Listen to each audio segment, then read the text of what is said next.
Prayers by the Demigods for Lord Krishna in the womb.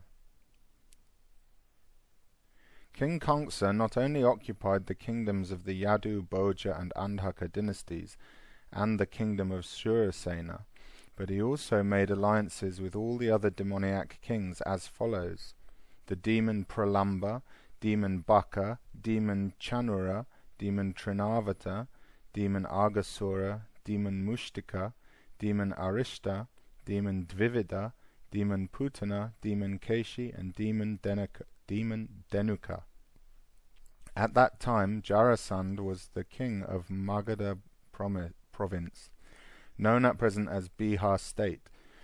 Thus by his diplomatic policy Krsna consolidated the most powerful kingdom of his time, under the protection of Jarasandh. He made further alliances with such kings as Banasura and Bhaumasura until he was the strongest. Then he began to behave most inimically toward the Yadu dynasty, into which Krishna was to take his birth. Being harassed by Krsna, the kings of the Yadu, Bhoja and Andhaka dynasties began to take shelter in different states, such as the state of the Kurus, the state of the Panchalas, and the states known as Kekaya, Shalva, Vidarbha, Nishadha, Videha, and Koshala. Krsna broke the solidarity of the Yadu kingdom, as well as the Bhoja and Andhaka. He made his position the most solid within the vast tract of land known at that time as Bharatavarsha. When Krsna was killing the 6 babies of Devaki and Vasudeva, one after another, many friends and relatives of Krsna approached him and requested him to discontinue these heinous activities, but all of them became worshippers of Krsna. When Devaki became pregnant for the 7th time, a plenary expansion of Krishna known as Ananta appeared within her womb.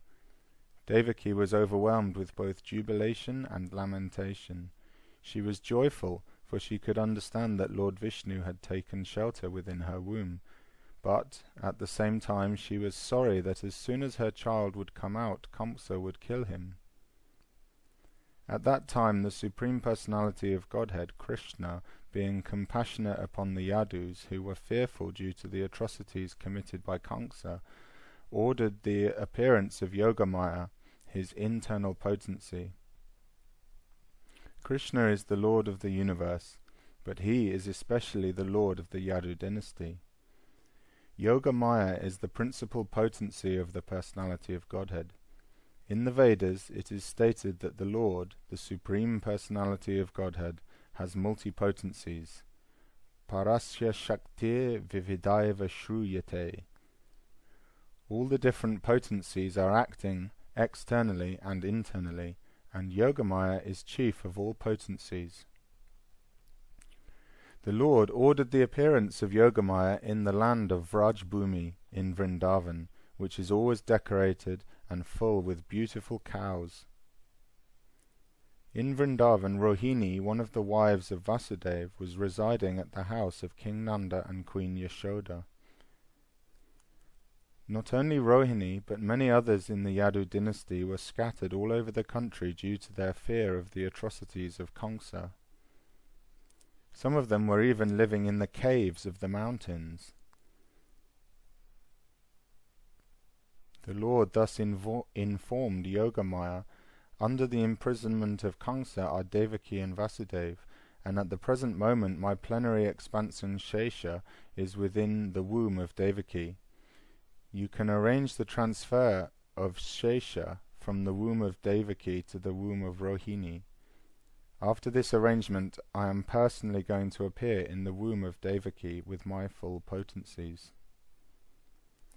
Then I shall appear as the son of Devaki and Vasudeva, and you shall appear as the daughter of Nanda and Yashoda in Vrindavan.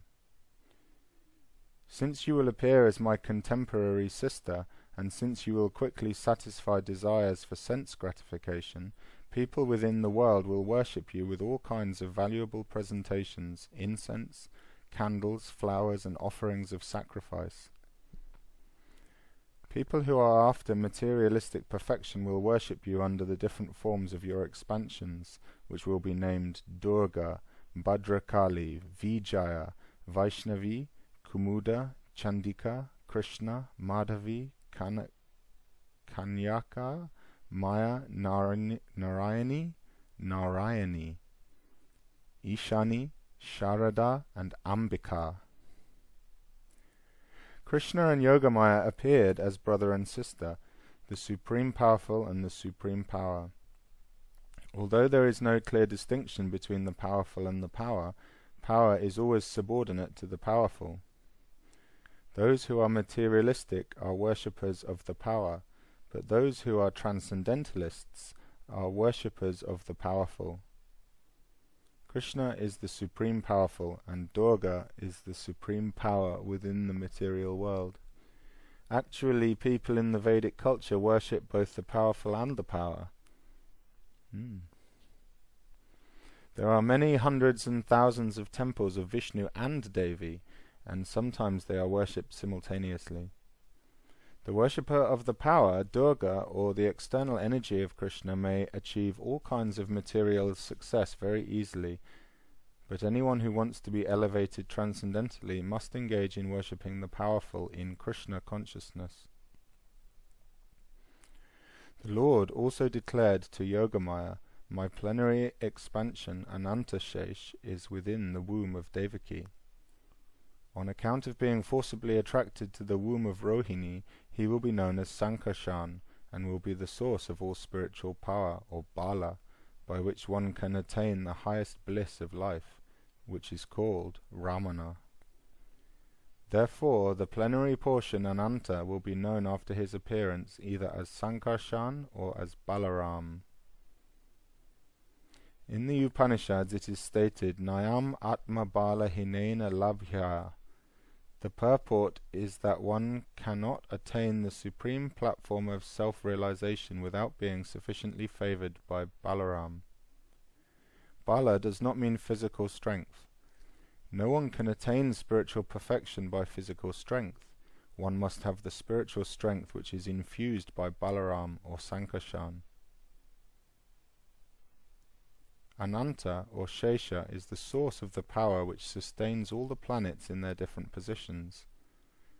Materially, this sustaining power is known as the law of gravitation, but actually it is a display of the potency of Sankarshan.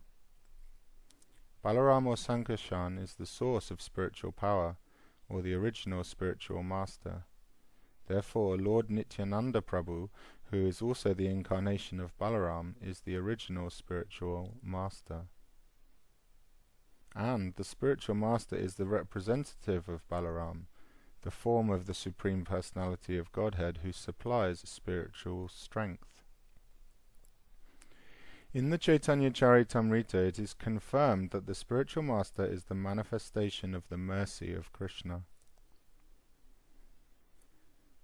Thus ordered by the Supreme Personality of Godhead, Yogamaya circumambulated the Lord and then appeared within this material world according to his order. When Yogamaya, the supreme power of the supremely powerful Personality of Godhead, transferred Lord Shesha from the womb of Devaki to the womb of Rohini, both Devaki and Rohini were under Yogamaya's spell, which is called Yoga Nidra.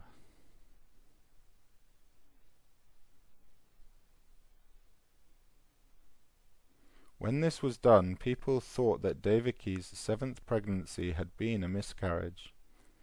Thus, although Balaram appeared as the son of Devaki, he was transferred to the womb of Rohini to appear as her son. After this arrangement, the Supreme Personality of Godhead Krishna, who is always ready to protect his unalloyed devotees, entered within the mind of Vasudeva as the Lord of the whole creation, with full inconceivable potencies. It is understood in this connection that Lord Krishna first of all situated himself in the unalloyed heart of Vasudeva, and was then transferred to the heart of Devaki. He was not put into the womb of Devaki by seminal discharge. The Supreme Personality of Godhead, by his inconceivable potency, can appear in any way. It is not necessary for him to appear in the ordinary way, by seminal injection within the womb of a woman.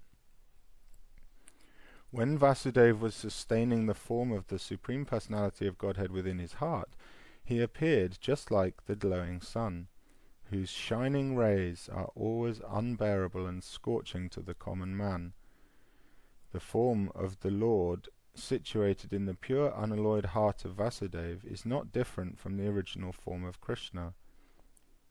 The appearance of the form of Krishna anywhere, and specifically within the heart, is called Dham, or Dharma. Dharma refers not only to Krishna's form, but also to his name, his qualities, and his paraphernalia.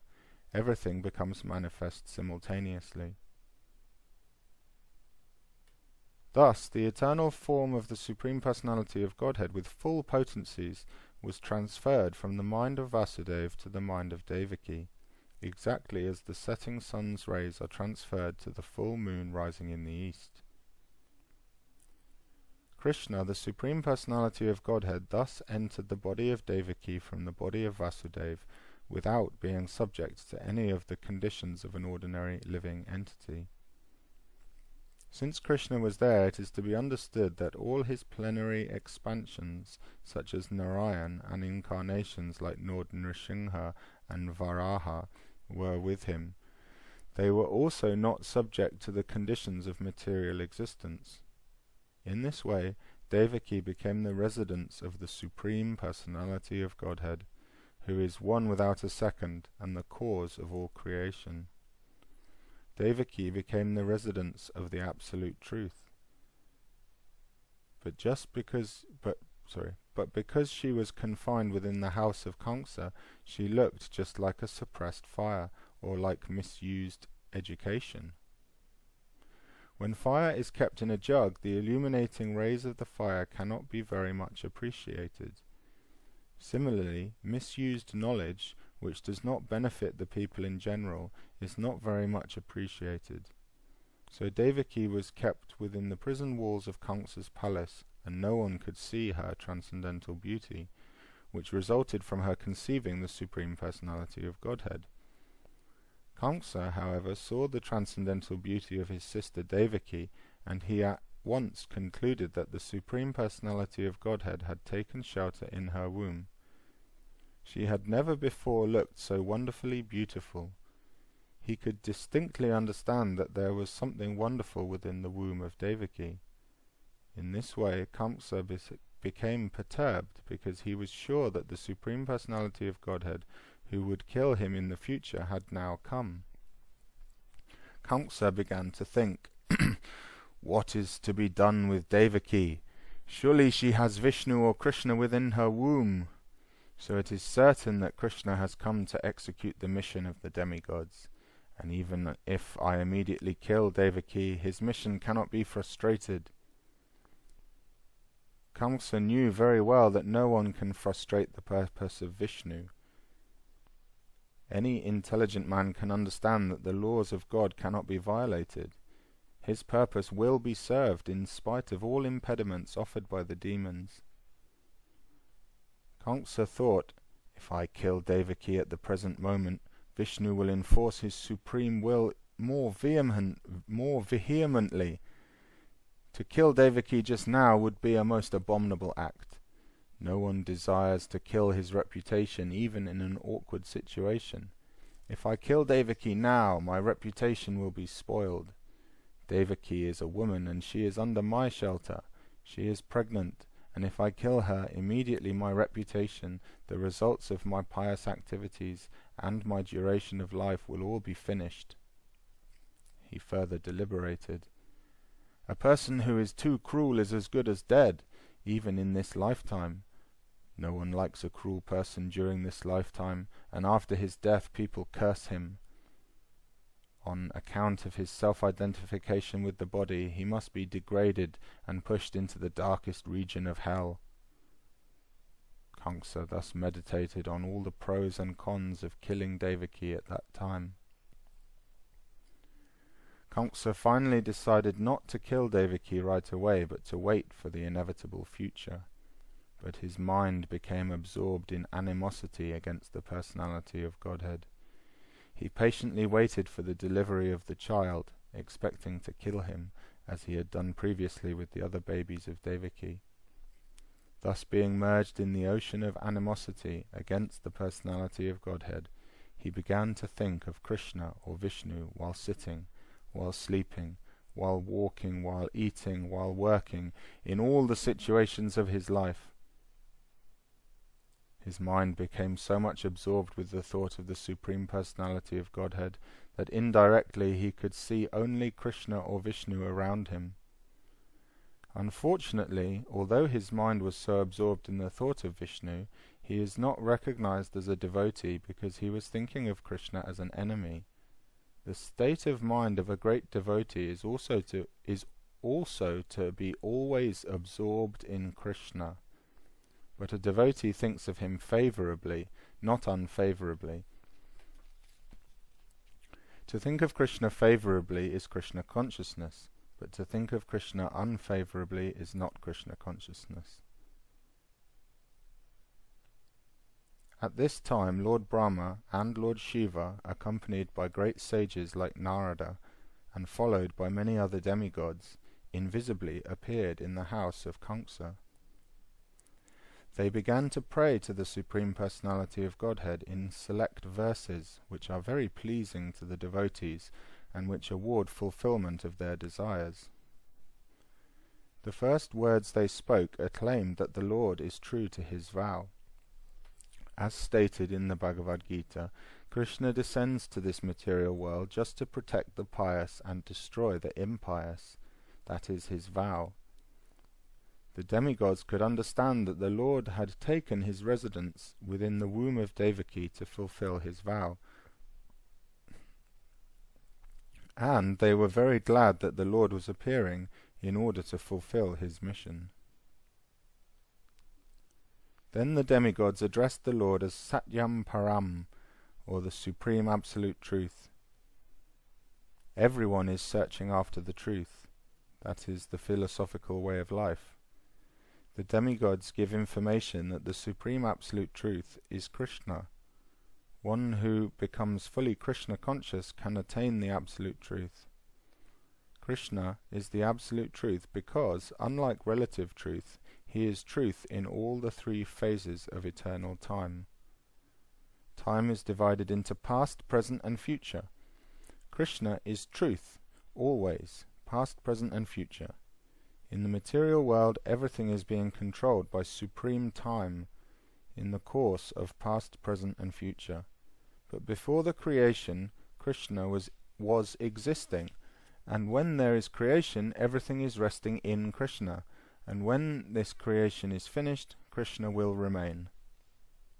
Therefore, he is the absolute truth in all circumstances. If there is any truth within this material world, it emanates from the Supreme Truth, Krishna. If there is any opulence within this material world, the cause of the opulence is Krishna. If there is any reputation within this material world, the cause of the reputation is Krishna.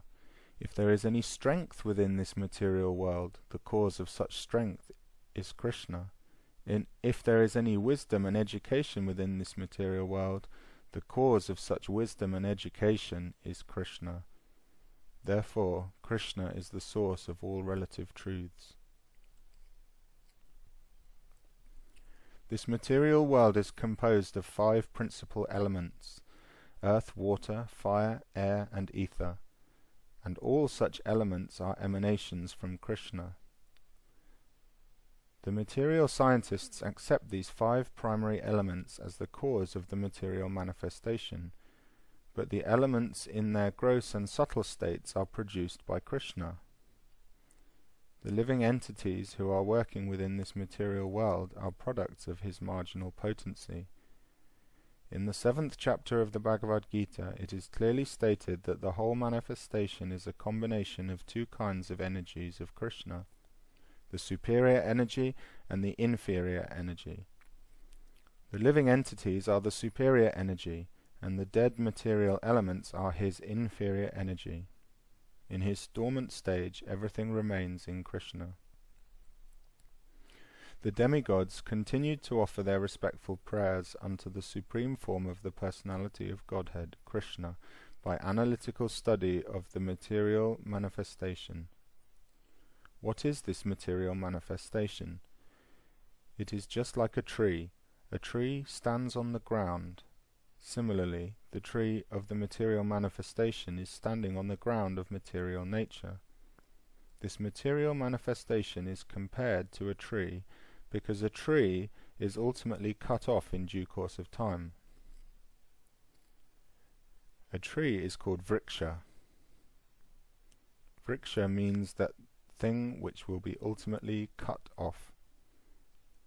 Therefore, this tree of the material manifestation cannot be accepted as the ultimate truth, because it is influenced by time.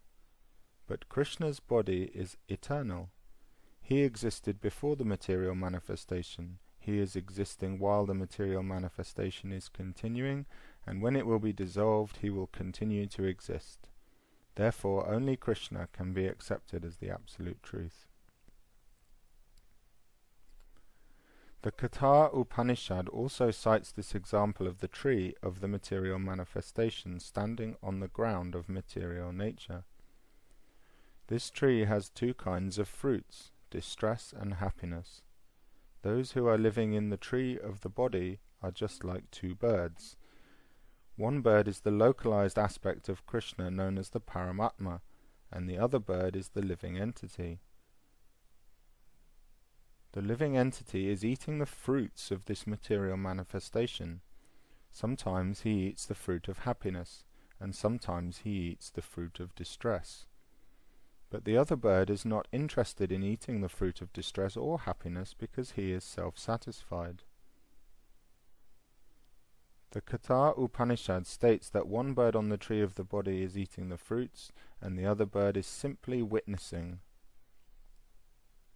The roots of this tree extend in three directions. This means that the root of the tree is the three modes of material nature: goodness, passion, and ignorance. Just as the tree's roots expand, so by association of the modes of material nature, goodness, passion, and ignorance, one expands his duration of material existence. The tastes of the fruits are of four kinds: religiosity, economic development, sense gratification, and ultimately liberation. According to the different associations in the three modes of material nature, the living entities are tasting different kinds of religiosity, different kinds of economic development, different kinds of sense gratification, and different kinds of liberation. Practically all material work is performed in ignorance. But because there are three qualities, sometimes the quality of ignorance is covered with goodness or passion. The taste of these material fruits is accepted through 5 senses. The 5 sense organs through which knowledge is acquired are subjected to 6 kinds of whips: lamentation, illusion, infirmity, death, hunger, and thirst. This material body, or the material manifestation, is covered by 7 layers: skin, flesh, blood, marrow, bone, fat, and semen. The branches of the tree are 8: earth, water, fire, air, ether, mind, intelligence, and ego. There are 9 gates in this body: the 2 eyes, 2 nostrils, 2 ears, 1 mouth, 1 genital, 1 rectum. And there are 10 kinds of internal air passing within the body: prana, apana, udana, vyana, samana, etc. The 2 birds seated in this tree, as explained above, are the living entity, localized Supreme Personality of Godhead, Paramatma. The root cause of the material manifestation described here is the Supreme Personality of Godhead. The Supreme Personality of Godhead expands himself to take charge of the 3 qualities of the material world. Vishnu takes charge of the mode of goodness, Brahma takes charge of the mode of passion, and Lord Shiva takes charge of the mode of ignorance. Brahma, by the mode of passion, creates this manifestation. Lord Vishnu maintains this manifestation by the mode of goodness, and Lord Shiva annihilates it by the mode of ignorance. The whole creation ultimately rests in the Supreme Lord. He is the cause of creation, maintenance, and dissolution, and when the whole manifestation is dissolved in its subtle form as the Supreme Lord's energy, it rests within his body. At present, the demigods prayed, the Supreme Lord Krishna is appearing just for the maintenance of this manifestation. Actually, the Supreme Cause is one, but less intelligent persons, being deluded by the three modes of material nature, see that the material world is manifested through different causes. Those who are intelligent can see that the cause is one, Krishna. As it is stated in the Brahma Samhita, Ishvara Parama Krishna, Sava Karana Karanam. Krishna, the Supreme Personality of Godhead, is the cause of all causes. Brahma is the deputed agent for creation. Vishnu is the expansion of Krishna for maintenance, and Lord Shiva is the expansion of Krishna for dissolution. Our dear Lord, the demigods prayed, it is very difficult to understand your eternal form or personality. People in general are unable to understand your actual form. Therefore, you are personally descending to exhibit your original eternal form. Somehow, people can understand the different incarnations of your lordship, but they are puzzled to understand the eternal form of Krishna, with two hands moving among human beings exactly like one of them. This eternal form of your lordship gives ever-increasing transcendental pleasure to the devotees. But for the non-devotees this form is very dangerous. As stated in the Bhagavad Gita, Krishna is very pleasing to the sadhus, paridranaya sadhunam. But this form is very dangerous for the demons, because Krishna also descends to kill the demons. He is, therefore, simultaneously pleasing to the devotees and dangerous to the demons. Our dear lotus-eyed Lord, you are the source of pure goodness. There are many great sages who simply by samadhi, or transcendentally meditating upon your lotus feet, and thus being absorbed in your thought, have easily transformed the great ocean of nescience created by the material nature into no more than the water in a calf's hoofprint. The purpose of meditation is to focus the mind upon the personality of Godhead, beginning from his lotus feet. Simply by meditation on the lotus feet of the Lord, great sages cross over this vast ocean of material existence without difficulty. O self-illuminated one, the great saintly persons who have crossed over the ocean of nescience by the help of the transcendental boat of your lotus feet have not taken away that boat. It is still lying on this side. If one takes a boat to cross a river, the boat also goes with one to the other side of the river, and so when one reaches the destination, how can the same boat be available to those who are still on this side? To answer this difficulty, the demigods say in their prayer that the boat of the Lord's lotus feet is not taken away.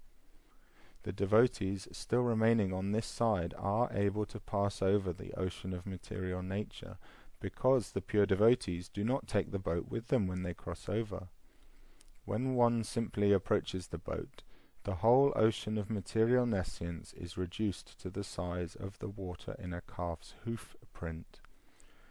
Therefore the devotees do not need to take the boat to the other side.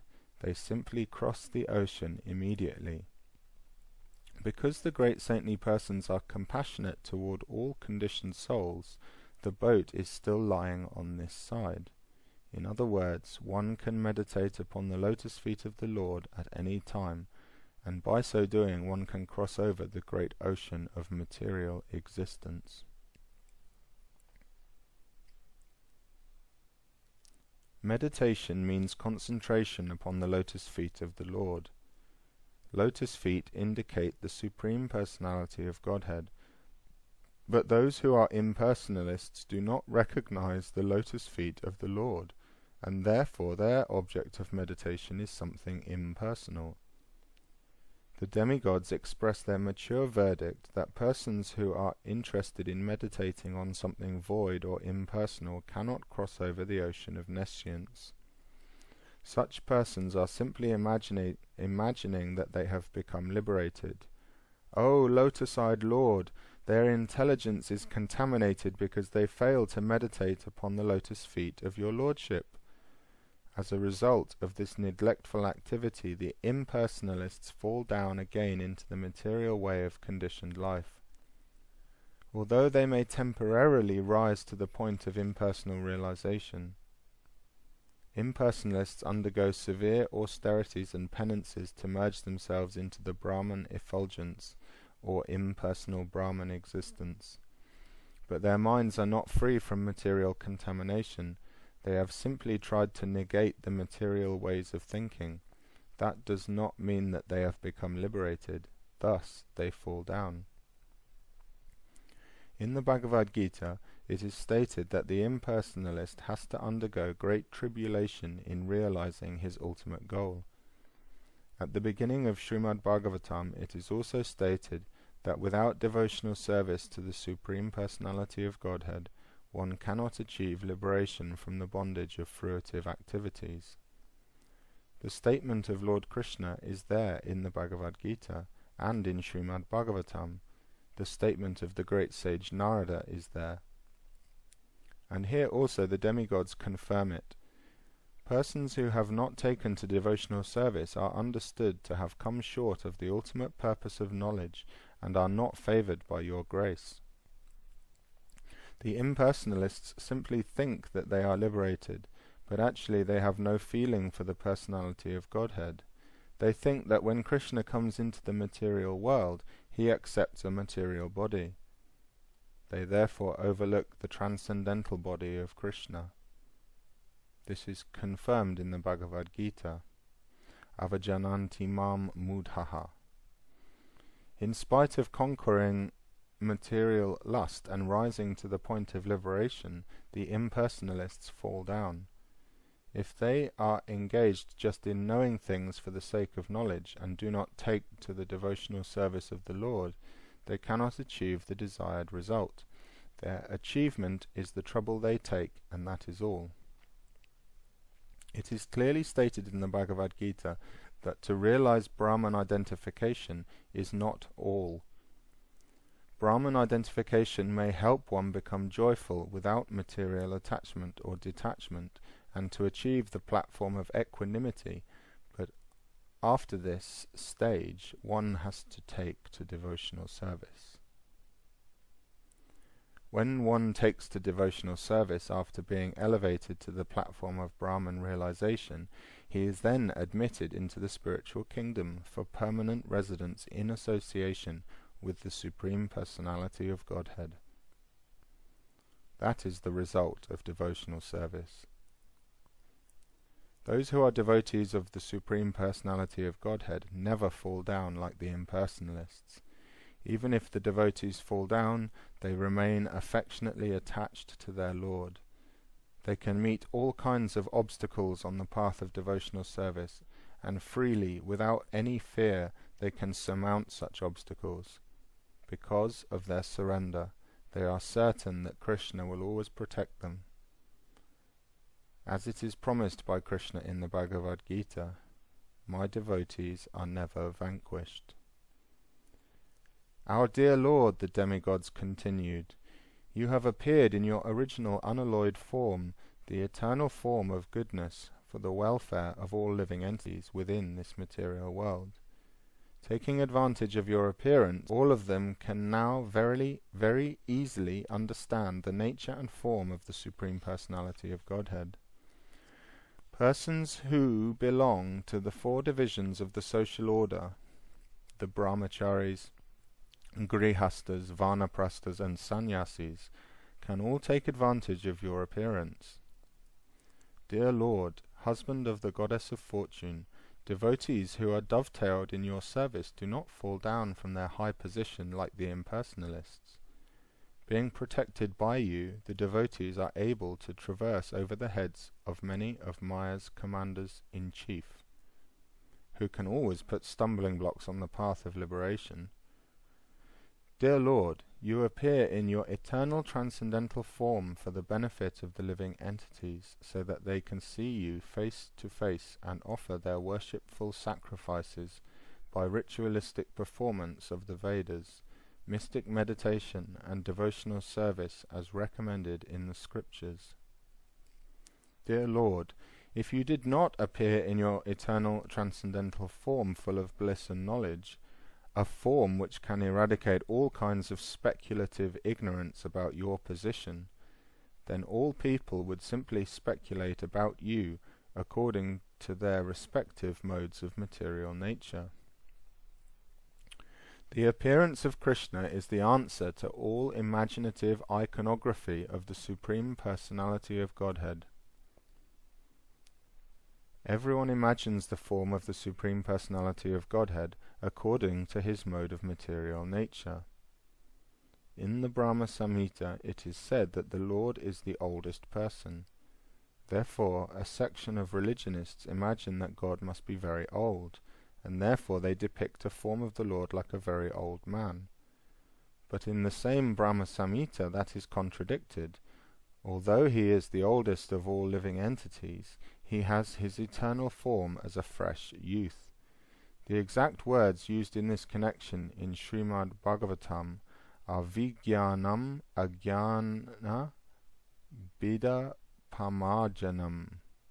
Vijnanam means transcendental knowledge of the Supreme Personality of Godhead. Vijnanam is also experienced knowledge. Transcendental knowledge has to be accepted by the descending process of disciplic succession, as Brahma presents the knowledge of Krishna in the Brahma Samhita. The Brahma Samhita is Vijnanam, as realized by Brahma's transcendental experience, and in that way he presented the form and the pastimes of Krishna in the transcendental abode. This knowledge is Ajnana Bida Pamajanam, that which can smash all kinds of speculation in ignorance. People are imagining the form of the Lord. Sometimes he has no form, and sometimes he has form, according to their different imaginations. But the presentation of Krishna in the Brahma Samhita is Vijnanam, scientific, experienced knowledge given by Lord Brahma and accepted by Lord Chaitanya. There is no doubt about it. Krishna's form, Krishna's flute, Krishna's colour, everything is reality. Here it is said that this Vijnanam is always defeating all kinds of speculative knowledge. Therefore, without your appearing as Krishna as you are, neither Ajnana Bida Pamajanam, destruction of the nescience of speculative knowledge, nor Vijnanam would be realized. In other words, your appearance will vanquish the ignorance of speculative knowledge and establish the real experienced knowledge of authorities like Lord Brahma. Men, influenced by the three modes of material nature, imagine their own God according to the modes of material nature. In this way, God is presented in various ways, but your appearance will establish what the real form of God is. The highest blunder committed by the impersonalists is to think that when the incarnation of God comes, he accepts the form of matter in the mode of goodness.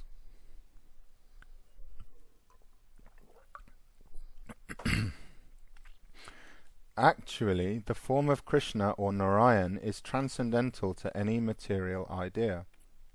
Even the greatest impersonalist, Shankaracharya, has admitted Narayanaha Paro Vyaktat.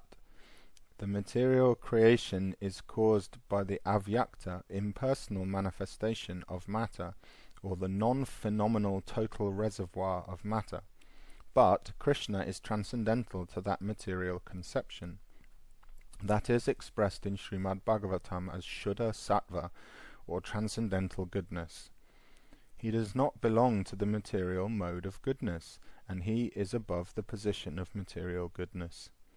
He belongs to the transcendental, eternal status of bliss and knowledge. Dear Lord, when you appear in your different incarnations, you take different names and forms according to different situations. Lord Krishna is your name because you are all attractive. You are called Shyama Sundara because of your transcendental beauty. Shyama means blackish, yet it is said that you are more beautiful than thousands of cupids. Kandapa Koti Kamaniya. Although you appear in a colour which is compared to the blackish cloud, because you are the transcendental absolute. Your beauty is many, many times more attractive than the delicate body of Cupid. Sometimes you are called Giridhari because you lifted the hill known as Govardhan. You are sometimes called Nanda Nandan or Vasudev or Devaki Nandan because you appear as the son of Maharaj Nanda or Vasudev or Devaki. Impersonalists think that your many names or forms are given according to a particular type of work and quality because they accept you from the position of a material observer. Our dear Lord, the way of understanding is not to study your absolute nature, form and activities by mental speculation. One must engage himself in devotional service, and then one can understand your absolute nature and your transcendental form, name and qualities.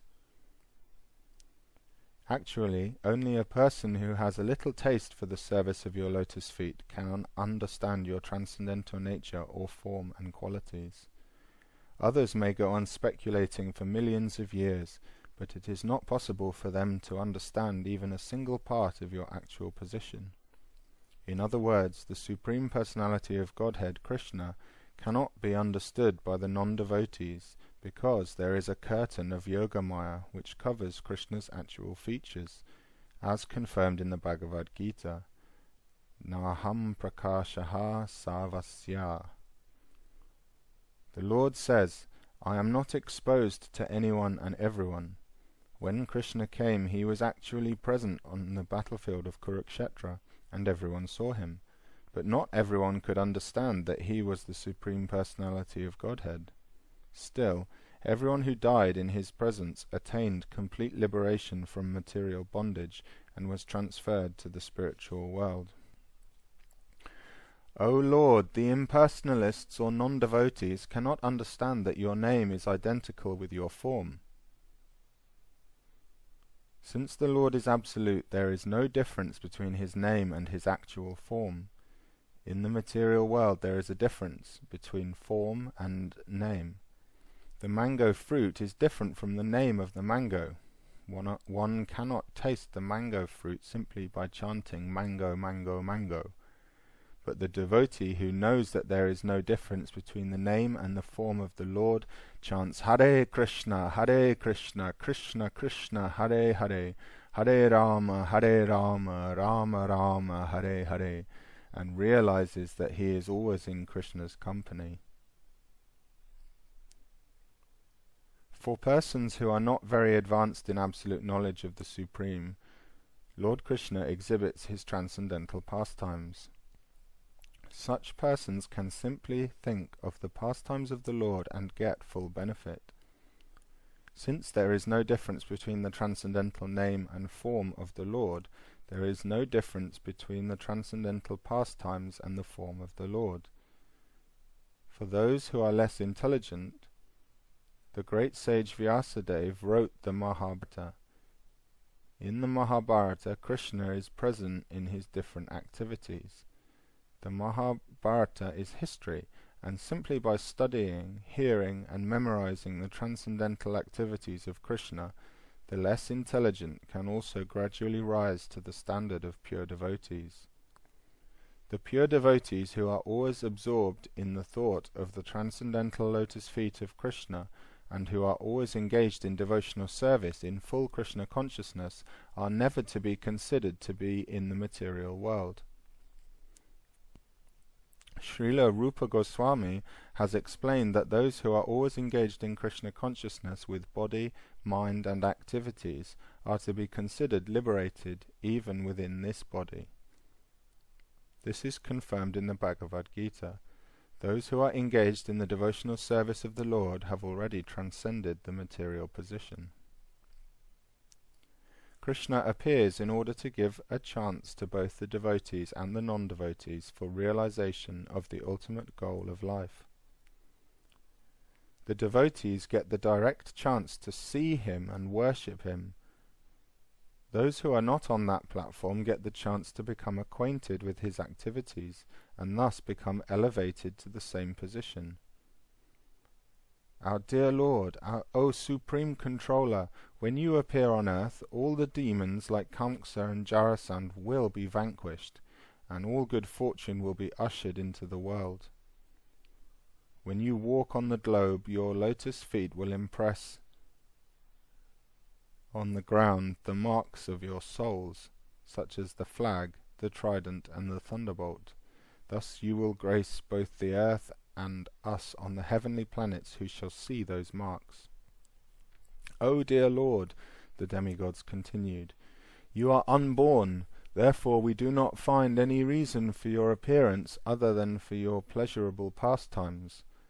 Although the reason for the appearance of the Lord is stated in the Bhagavad Gita, he descends just to give protection to the devotees and vanquish the non-devotees, actually he descends for his pleasure meeting with the devotees, not really to vanquish the non-devotees. The non-devotees can be vanquished simply by one kick of material nature. The actions and reactions of material nature, creation, maintenance and annihilation, are being carried out automatically. But simply by taking shelter of your holy name, the devotees are sufficiently protected, because your holy name and your personality are non-different. The protection of the devotees and the annihilation of the non-devotees are actually not the business of the Supreme Personality of Godhead. When he descends, it is just for his transcendental pleasure. There cannot be any other reason for his appearance. Our dear Lord, you are appearing as the best of the Yadu dynasty, and we are offering our respectful, humble obeisances unto your lotus feet. Before this appearance you also appeared as the fish incarnation, as the horse incarnation, as the tortoise incarnation, as the half-man, half-lion incarnation, as the boar incarnation, as the swan incarnation, as King Ramachandra, as Parashuram, and as many other incarnations. You appeared just to protect the devotees, and we request you in your present appearance as the Supreme Personality of Godhead himself to give us similar protection all over the three worlds and remove all obstacles for the peaceful execution of our lives. Dear Mother Devaki, within your womb is the Supreme Personality of Godhead, appearing along with all his plenary extensions. He is the original personality of Godhead, appearing for our welfare. Therefore, you should not be afraid of your brother, the King of Bhoja. Your son, Lord Krishna, who is the original personality of Godhead, will appear for the protection of the pious Yadu dynasty. The Lord is appearing not alone, but accompanied by his immediate plenary portion, Baladev. Devaki was very much afraid of her brother Kamsa because he had already killed so many of her children, so she was very anxious about Krishna. In the Vishnu Purana, it is stated that in order to pacify Devaki, all the demigods along with their wives used to visit her to encourage her not to be afraid that her son would be killed by Kamsa. Krishna, who was within her womb, was to appear not only to diminish the burden of the world, but specifically to protect the interests of the Yadu dynasty, and certainly to protect Devaki and Vasudeva. It is understood that Krishna had been transferred from the mind of Vasudeva to the mind of Devaki, and from there to her womb. Thus all the demigods worshipped Devaki, the mother of Krishna. After thus worshipping the transcendental form of the Lord, all the demigods, with Lord Brahma and Lord Shiva placed in front, departed for their heavenly abodes. Thus ends the Bhaktivedanta purport of the second chapter of Krishna, prayers by the demigods for Lord Krishna in the womb.